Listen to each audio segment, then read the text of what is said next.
Siz fikir verin, hansı evdəki o qadın sözü keçmir, kişi qadının sözünə baxmır, onunla məsləhətləşmir. Siz fikir verin, o ailələrdə heç vaxt nə birlik var, nə ruzu bərəkət var, nə onların geyim keçimi var, qoy belə də deyim, nə ruzu bərəkətləri var, nə də ki bir balaca onların arxada xərcləmək üçün pulları.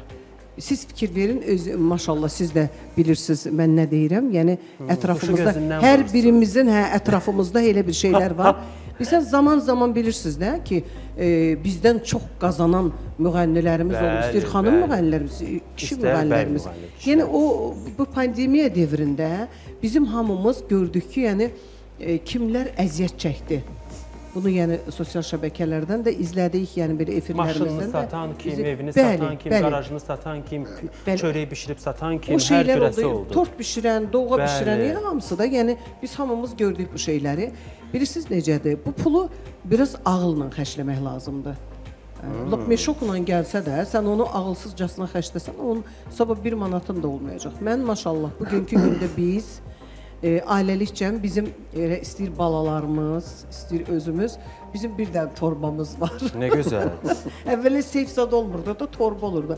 Ham qazanır, atır onun içinə. Biz sonra belə götürüb xərcləyirik.